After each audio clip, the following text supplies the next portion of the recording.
శ్రీ పోతన భాగవత భక్తి యోగం. గానం అభినవ పోతన, ఆంధ్ర భాగవత శుకయోగి, బ్రహ్మశ్రీ వేదమూర్తులైన కరణ్య కృష్ణమూర్తి భాగవతార్ గారు. వినండి, తరించండి.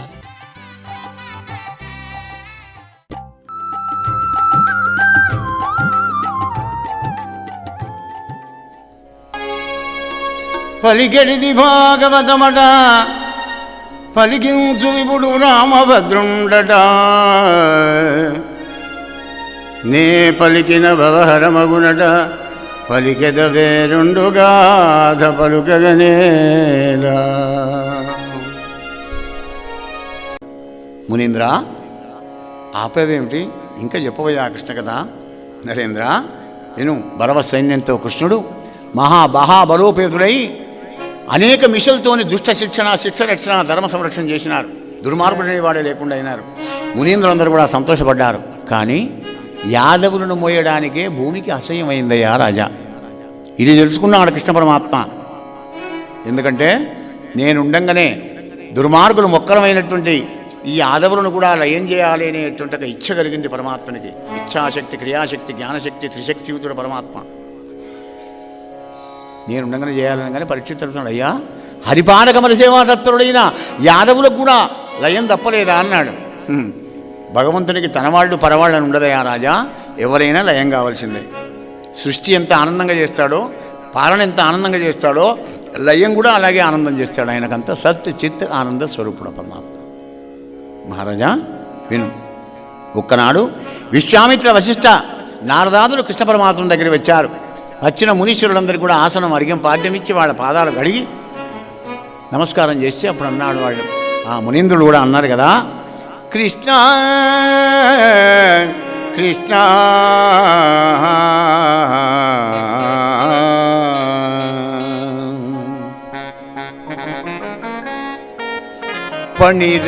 పణిరాజశయ్యాపై పవళించు సుఖభోగి, పణిరాజశయ్యాపై పవళించు సుఖభోగి,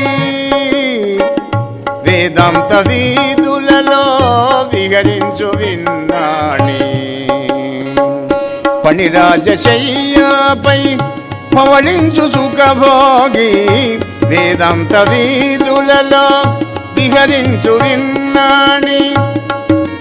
ధర్మకర్తవై ధర్మభర్తవై ధర్మరూపముత ధరణిల వెలసి, ధర్మకర్తవై ధర్మభర్తవై ధర్మరూపముత ధరణిల వెలసి, ధర్మ స్థాపనము చేసిన దేవ, దైన్యుల బాధలు బాపగరావా, మమ్మేలవా మాధవ మాధవ మాధవ మాధవ, మమ్మేలవా మాధవ.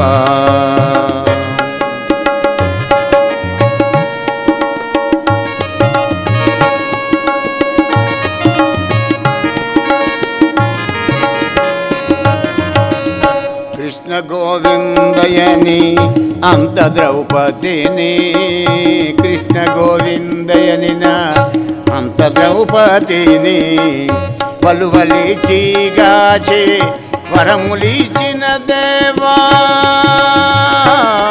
కృష్ణ.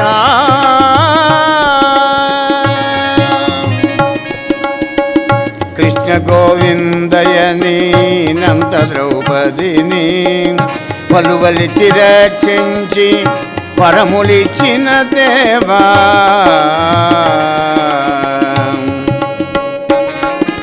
కృపజోడు మునినుల సుదీనులను పతిత భావన పరమదయాకర, కృపజోడు మునినుల సుదీనులను,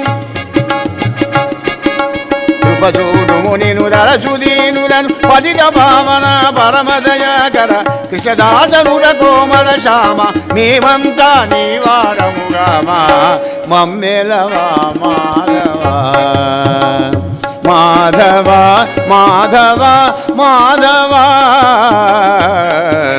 మమ్మేలవా మాధవ.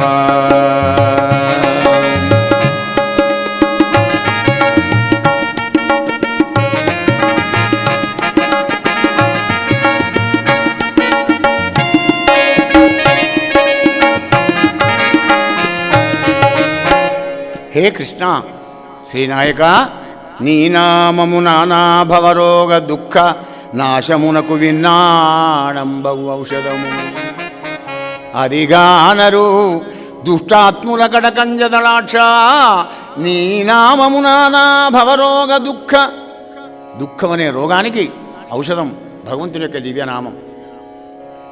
రోగాలతో బాధపడుతుంటామే, శరీర రోగాలు కాదు, భవరోగం. పుట్టుడు చచ్చుడు కడుపులో ఆదౌ కర్మ ప్రసంగాత్ కరేది కలుషం మాతృకు ఉక్షౌ స్థితం మాం విన్మూత్రామేద్య మధ్యే క్వచేది విచరాం జాఠరోజారవేదా యద్దద్వైతత్ర దుఃఖం నిధేతిరేణ కేన వక్తుం క్షంతవ్యో మే పరాధ శివ శివ శివ భో శ్రీ మహాదేవ శంభో.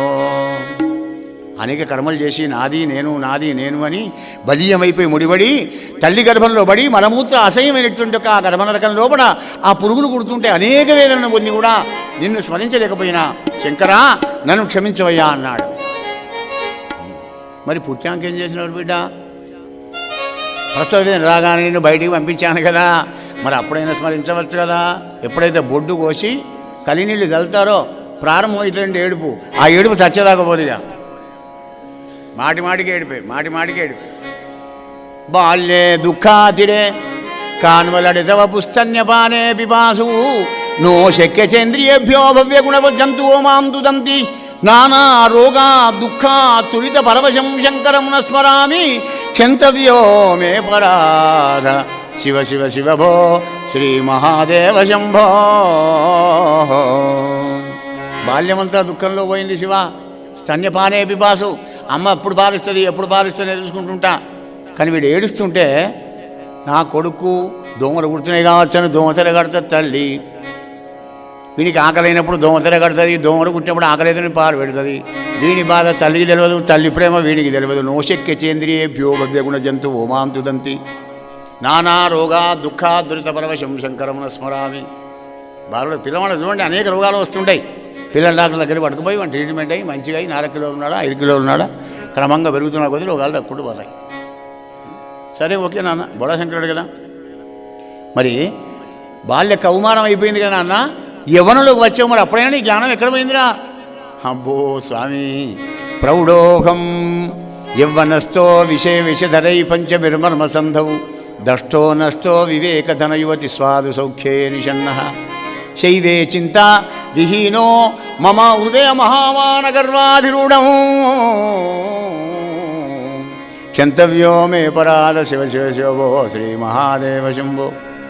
యవ్వనుడికి రాగానే నూనె మీసాలు రాగానే శబ్దం స్పర్శం రూపం రసం గంధాలకు పంచేంద్రియాలకు బానిసనైపోయి మహామానం అనేటువంటి గర్వం అనే గుర్రం మీద కూర్చొని స్వారీ చేశానయ్యా శంకర, నన్ను క్షమించవయ్యా. ఓకే క్షమించా. మరి టైర్ అయిపోయినావు, బుద్ధిమానమైనావు, మంచిగా అయిపోయినావు, సంపాదించవున్నారు రాళ్ళు. మరి కొడుకులను బిడ్డం ప్రయోజనం ఏం చేశావు? 60 ఏళ్ళు వెళ్ళాక గప్పుడన నన్ను శంకరానం లేవార కొడుక. అబ్బో తండ్రి, అప్పటి బీజీ అప్పుడే కాలిపోయింది. ఏం బీజీ?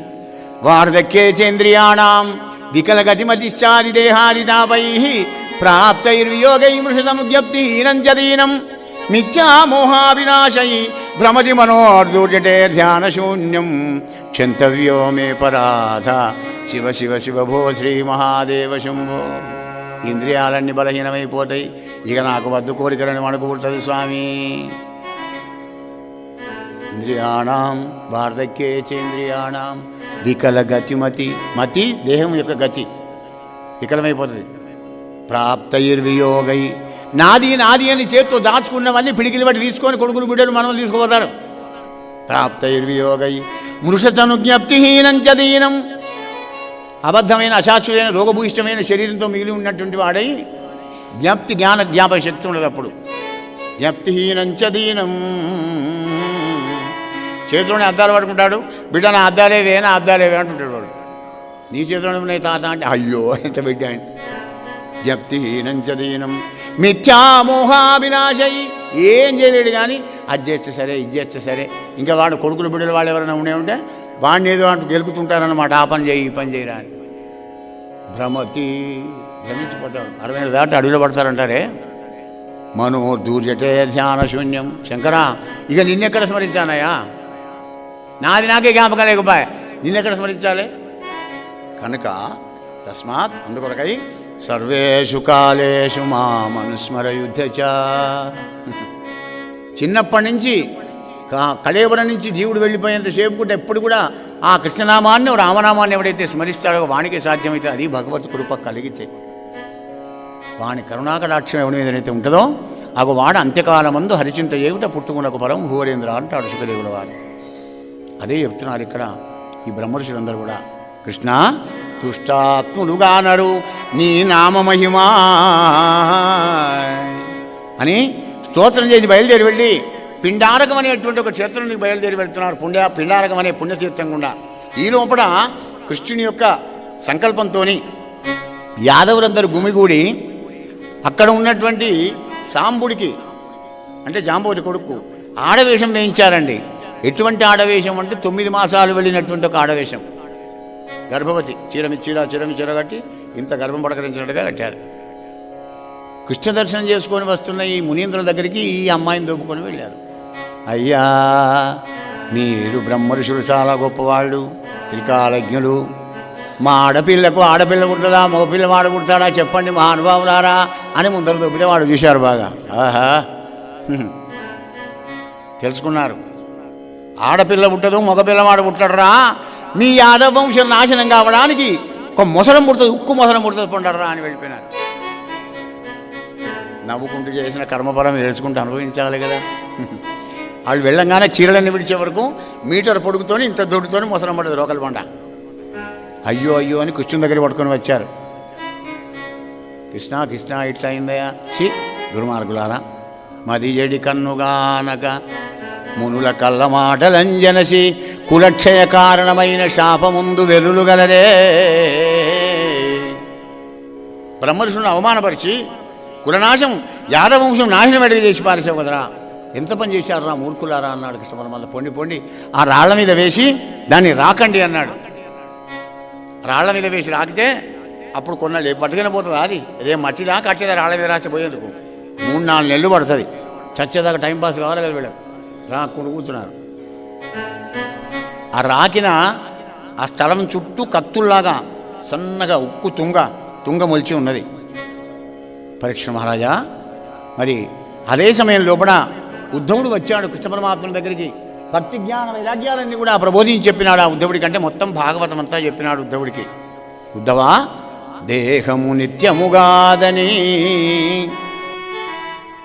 మోహము తెగగోసి శుద్ధము నివర్తనుడై గేహము వెలువడి నరుడు ఉత్సాహమున జందు ముక్తి సంపదనుద్ధవా.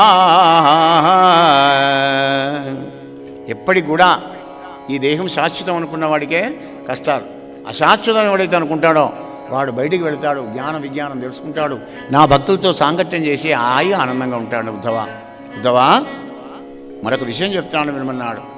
మల్లింగ మద్భక్తజన దర్శన స్పర్శనార్చనం పరిచర్యాస్తుతి ప్రౌఫగుణ కర్మానుకీర్తనం.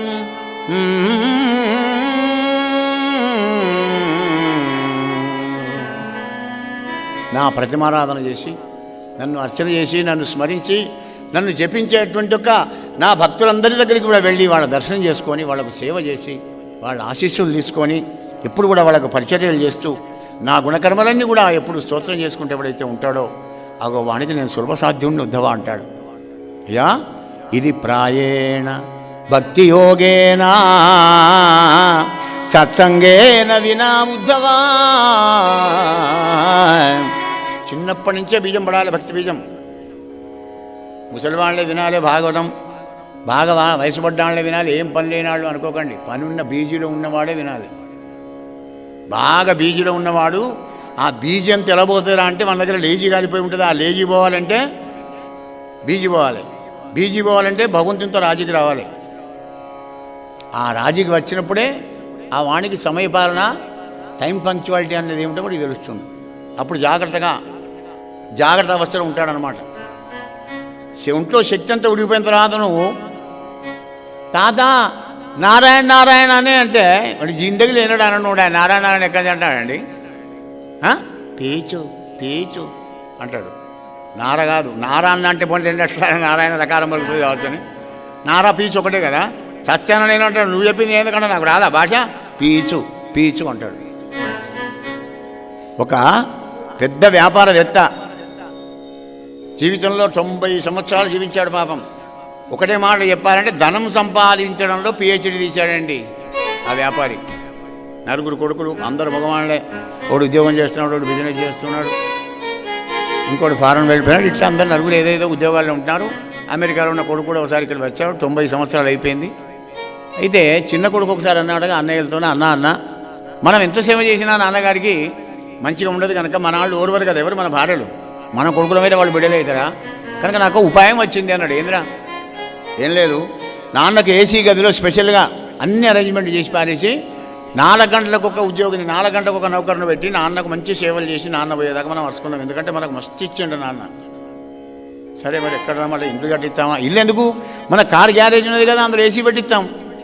ఏసీ పెట్టించి మంచిగా బెడ్ గీడి అందరం వేసి 6 నౌకర్లు 4 గంటలకు కూడా 6 నాలుగు 24 గంటలు సేవ చేస్తారు. సరే మంచిదన్నారు, పెట్టారు, చేశారు. 3-4 నెలలు అయిందండి. 3-4 నెలలు కాగానే పాపం ఓనాడు ఆ పెద్ద మనిషి నోటి మాట బంద్ అయింది. అంటే దగ్గరికి వచ్చింది ఇక ప్రయాణకాలం. అయితే ఈశాన్యం దిక్కు చూసుకుంటే ఆ ముసలాయన నోటి మాట బంద్ అయింది కానీ సముద్రపోతున్నాయా అంటున్నాడు. అన్న ఒకళ్ళు గబగబ ఊరికి వచ్చారు. అయ్యా అయ్యా ఇంకా కొడుకులు పోలేదు, ఇక్కడ అవతలు పోలే, 4 ఉన్నారు. అయ్యా అయ్యా మీ నాన్నగారంతే సౌఖ్యం చేస్తాడయ్యా. ముసలాడు ఏమన్నా పోతాడు అయిందని గబగబా అందరికి వచ్చారు. ఏందిరా అన్న అంటాడు, అంటున్నాడు ఈశాన్యం దిక్కు. ఈశాన్యం దిక్కు చూపుతున్నాడు. పేరు పైన కొంపాయిలు అంకెమిందరు గిట్ట ఉండవేమో. చిన్న ఆలోచన. ఆ చిన్న కొడుకు వెళ్ళి డాక్టర్ దగ్గరికి పోయినాడు. ఏ డాక్టర్ సాబ్ నీ దండం పెడితే మన అన్న ఒక్క నిమిషం సేపు మాట్లాడాడు కదన్నా, మందు మెడిసిన్ ఉంటాయి అంటే, బాబు 18,000 రూపాయలు అయితే ఇవ్వాలి ఆయనకి. 2 నిమిషాలే మాట్లాడతాడు, చేస్తాడు, బతకడు. అయితే మా 2 నిమిషాలు 18,000 కట్టాడు. వాడు ఇంజక్షన్ సిరంజి నింపుకున్నాడు. వచ్చి ఇంజక్షన్ ఇచ్చి పారేశాడు.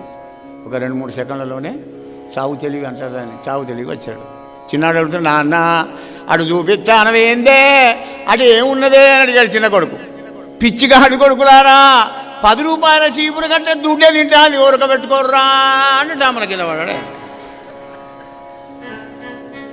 10 రూపాయలు కలిస్తే 100 అవుతాయి, 100 10 కలిస్తే 1000 అవుతాయి, మరి 1000 అయితే 1,00,000 అవుతాయి, 1,00,000 కోటి అయితే అట్లా చిన్నప్పటి నుంచి నా చేసిన 90 ఏళ్ళు సంపాదించింది వస్తుంది. కానీ ఇప్పుడు నారాయణను రామ కృష్ణ అంటే వస్తుందా?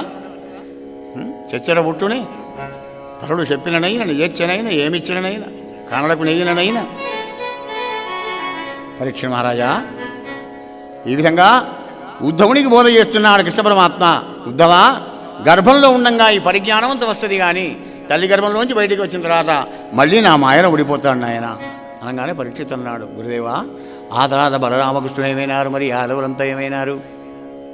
నరేంద్ర, వాసుదేవుడు అన్యాయ ప్రవర్తకులైన దుష్టులను సంహరించి న్యాయ ప్రవర్తకులైన శిష్యులను పరిపాలించి బలరాముని తీసుకొని బయటికి వెళ్ళాడు. బలరాముడు అలా బయలుదేరి వెళ్ళి సముద్రంలో కలిసి అనంతులైన సంకష్టమూర్తిగా తన స్థానానికి తాను వెళ్ళాడు. కృష్ణ పరమాత్మ వెళ్ళి ఒక నికుంజ పుంజం కింద ఒక చెట్టు కింద పడుకొని కాలు మీద కాలు వేసుకొని కుడి కాళ్ళని ఇట్లా ఊపుతున్నాడు. ఊపుతూ ఉంటే వీళ్ళు ఆ రోకలి బండను రాకడానికి వీలుగాక చిటికన వేలు కంటే ఇంకా సన్నగా కాగానే పారేశారు. అదొక వేటగాడు దగ్గర పెట్టుకున్నాడు. ఆ వేటగాడే ఆ ఎర్రటి పాదం ఇట్లా అంటుంటే అది లేడీ అనుకొని సందును చూసి ఆ చెట్ల పొదల నుంచి కృష్ణుడికి దెబ్బ పెట్టాడు. కెవ్వు నడిచాడు స్వామి, ఏదో నిమిత్తం కావాలి కదా. దగ్గర పోయి చూసేవారు కృష్ణ పరమాత్మ. ఆ లుబ్ధకుడు కృష్ణుని పాదాల నిలబడ్డాడు. కృష్ణ కృష్ణ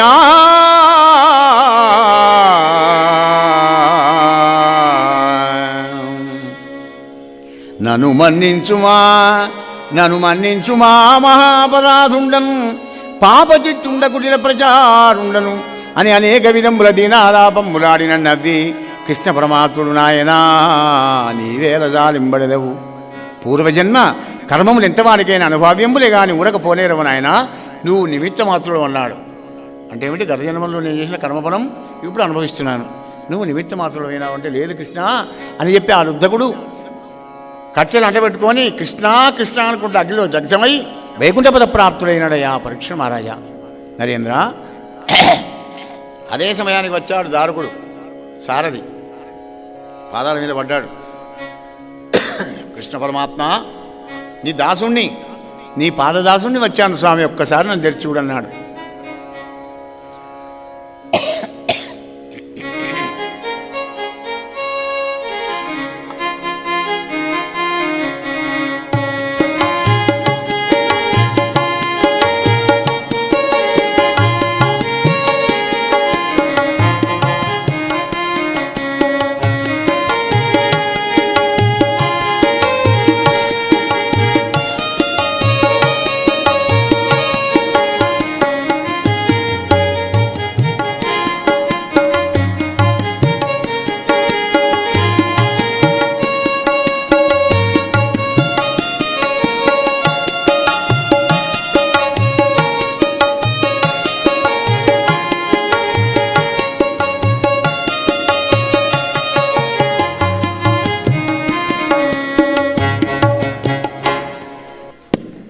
ఆ విధంగా దారుకుడు వచ్చి ఏడుచుకుంటూ పాపం, హే కృష్ణ,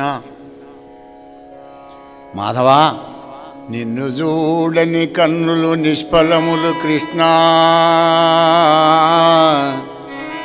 నిన్ను నొడువని జిఫత నీరసంబు, నిన్నుగానని దినములు నింద్యంబులగు కన్నులంజూచి నన్నొక్కసారి గారవింపు కృష్ణ, కృష్ణ కృష్ణ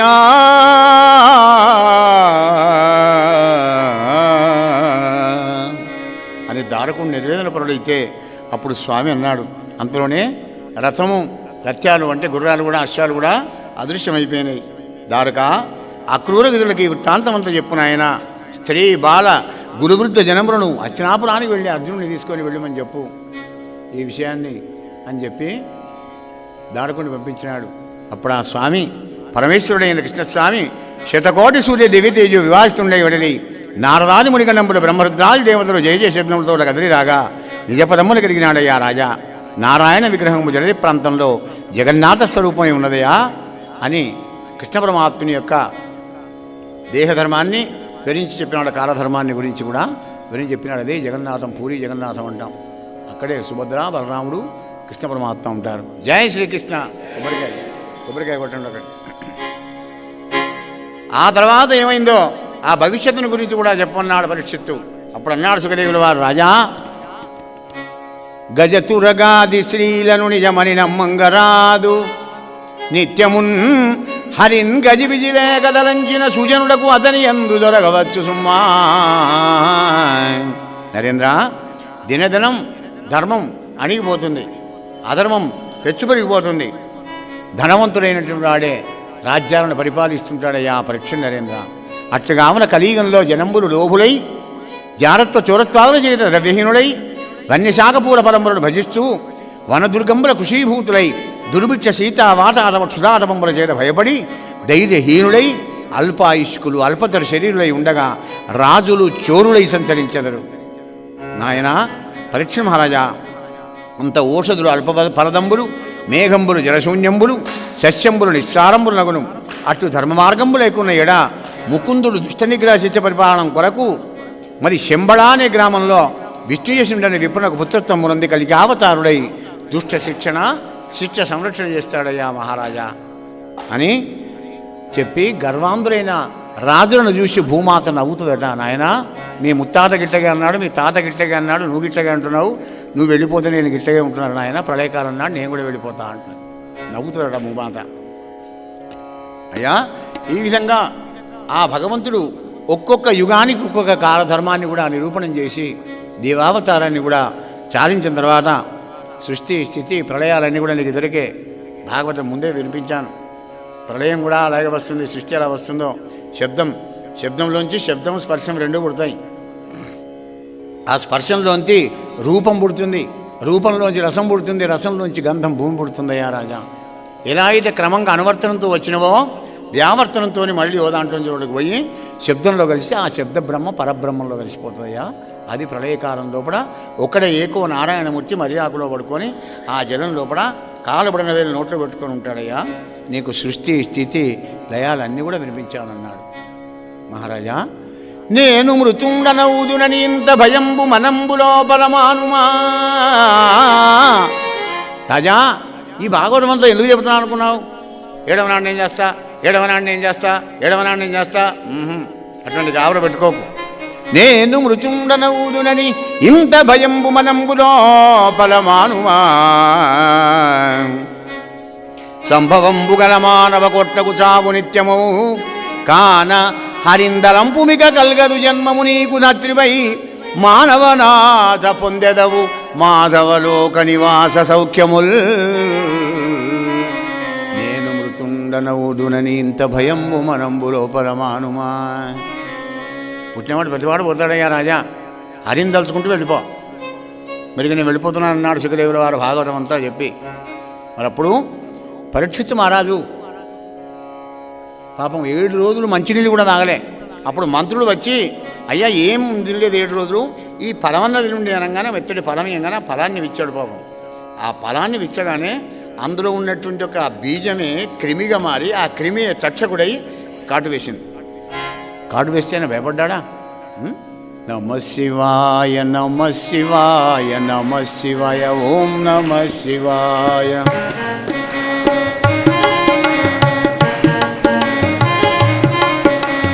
నమ శివాయ నమ శివాయ నమ శివాయ ఓం నమ శివాయ. శివాయ నమ శివాయ నమ శివాయ ఓం నమ శివాయ. హర హర హర హర నమ శివాయ.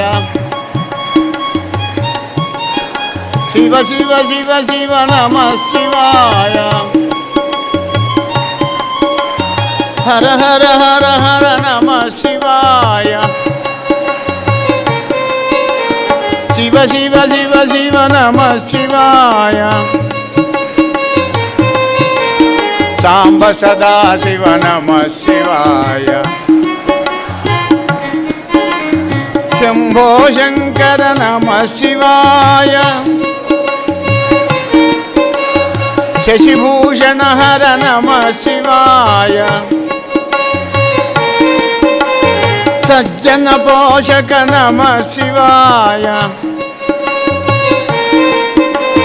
షణ్ముని వందిత నమ శివాయ. నమ శివాయ నమ శివాయ నమ శివాయ ఓం నమ శివాయ.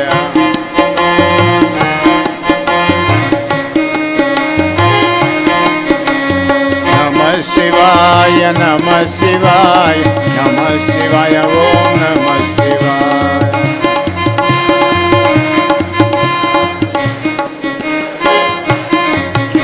నమ పార్వతీపదే హర హర మహాదేవ హర. అలా వైకుంఠపద ప్రాప్తులైనాడు పరీక్ష మహారాజు.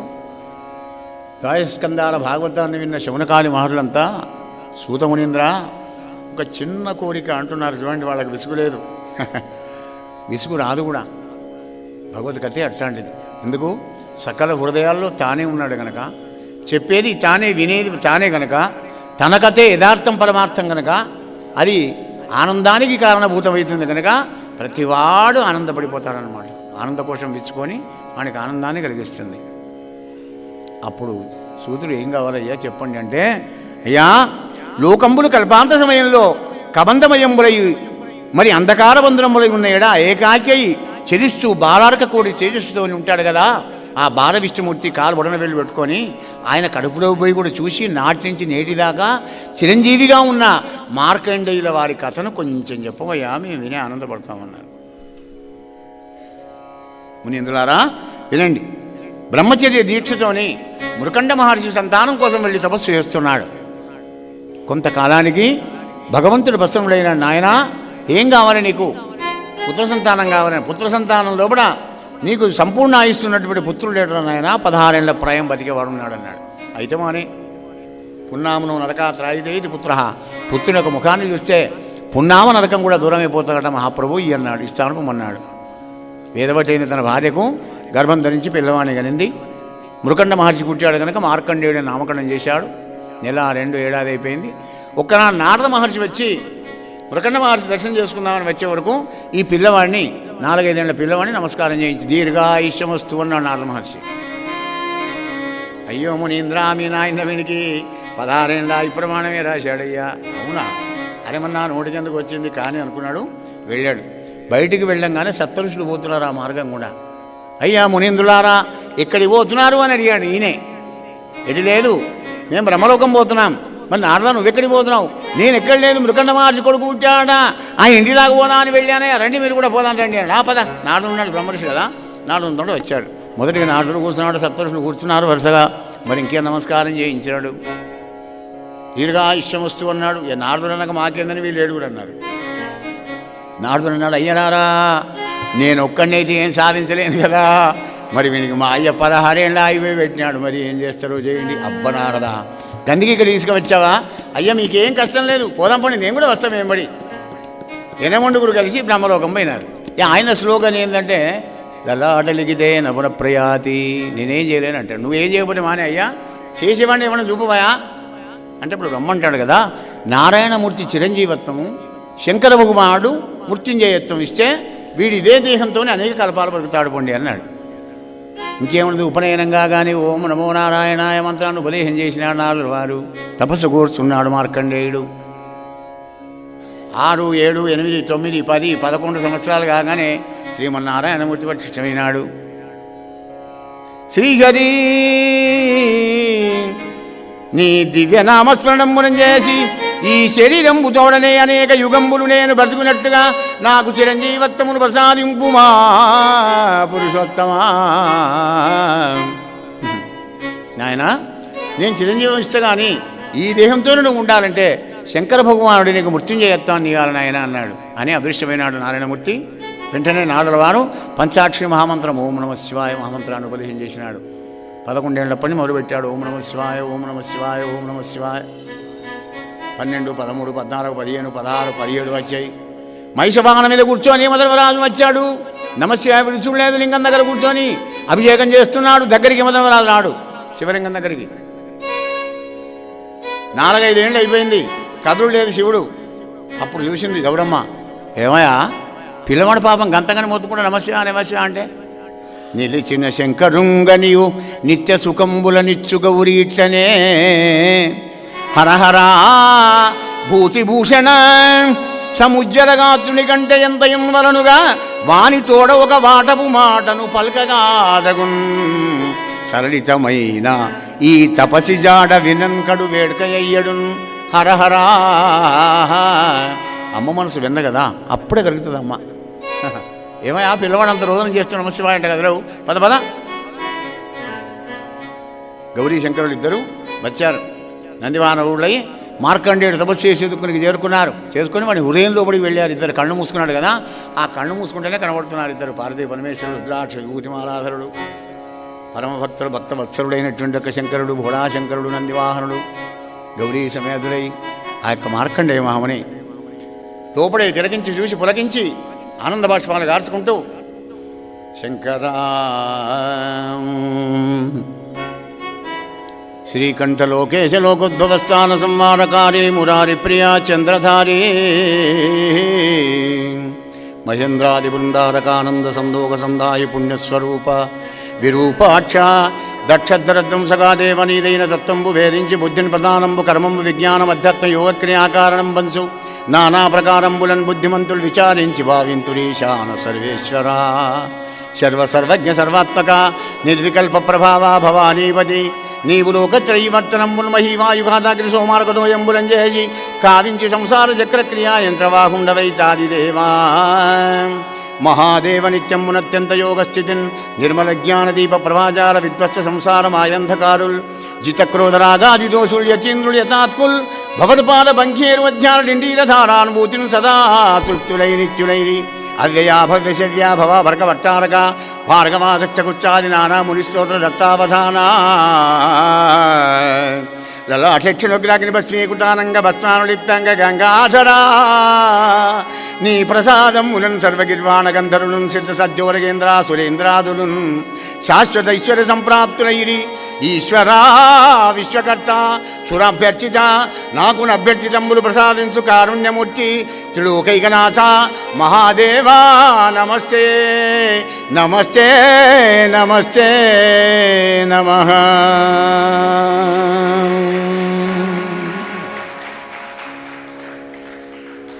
నాయన మార్కండేయ, ఏం కావాలి కోరుకోమన్నాడు. శివయ్య, నారాయణ చరణాంబుజ ధ్యానమును మరి మృత్యుంజయమ్మును కలుగునట్టుగా నన్ను కృపతో ఆశీర్వదించుమా శివ. నారాయణ మర్చిపోకూడదు, నారాయణ భక్తి ఉండాలి. నువ్వు నాకు మృత్యుంజయత్వాన్ని ప్రసాదించాలి.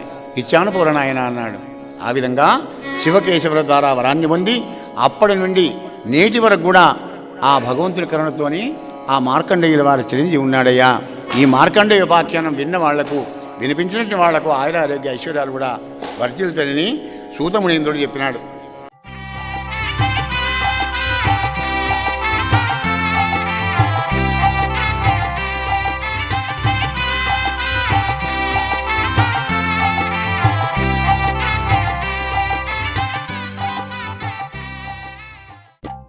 శ్రీ పోతన భాగవత భక్తి యోగం. గానం అభినవ పోతన, ఆంధ్ర భాగవత శుకయోగి, బ్రహ్మశ్రీ వేదమూర్తులైన కరణ్య కృష్ణమూర్తి భాగవతార్ గారు. వినండి, తరించండి.